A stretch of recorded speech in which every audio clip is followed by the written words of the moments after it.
Hello guys, ngayong araw nga pala ay pupunta tayo sa pwesto ng kuya ko.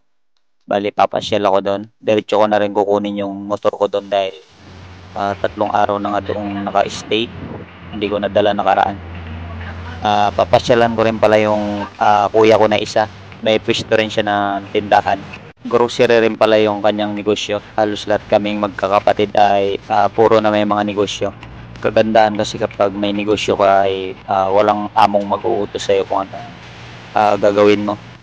Pero bago kami pumunta doon ay sinama niya muna ako dito sa mga alaga nilang manok. Bali, sumasali pala sila sa mga therapy. Dati adik rin ako dyan pero nagbagong buhay ako dahil naubos yung puhunan ko dyan. Medyo nalulung ako dati sa mga sabong niya. Kaya ngayon, dalawa na lang yung inaalagaan ko manok. Hindi ko pa sila nilalaban, baka matalo na naman eh. Kumbaga, libangan ko lang naalagaan sila. Ito nga pala yung mga alaga nilang mga manok. Yan lahat yung mga alaga nila yung manok. Bali meron lang silang handler na nag-aalaga dito dahil hindi kasi masikaso. Sobrang busy na sa negosyo. Ito na nga pala yung pwesto niya. Ng isa kong kuya, si Don JR Store. Medyo konti na lang pala yung stock niya dito dahil lilipat na siya ng pwesto.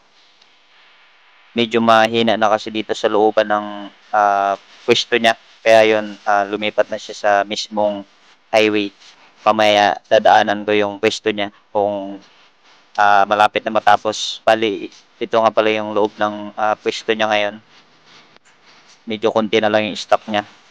Yung kuya ko pala, dating empleyado siya. Bali, nag-resign lang siya sa kanyang tinatrabawan dahil nagustuhan niyang kitaan sa grocery. Kaya yun, tinuloy-tuloy niya. Ang kagandahan sa pagkakaroon ng negosyo, magagawa mo kung anong gusto mong gawin. Ito na nga pala guys yung pinag-ipunan ko ng 1 taon. Yun, nabili ko na siya. Sipag lang dapat. Kaya na nga dadaanan ko na yung pinapatayo ng kuya ko. Ito na yung lilipatan niya. Mismong nasa National Highway. Ito po yung nasa gilid na to. Yan. Malapit na rin palang matapos to.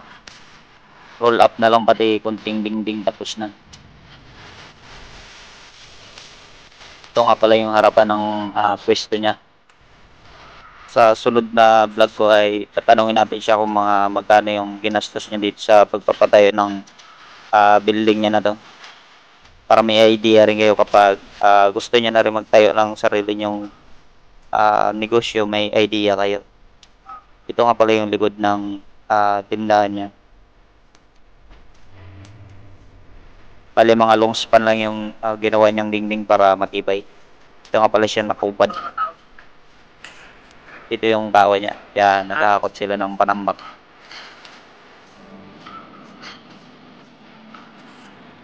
Ito nga pala yung loob ng ilalim ng pwesto niya. Medyo madilim kasi wala pa na kakabitan ng mga ilaw.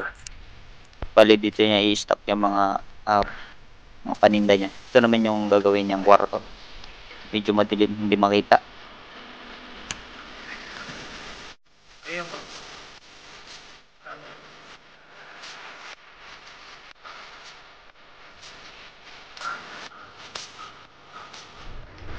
Ayun at papunta na nga ako dito sa pwesto ng isa kong kuya.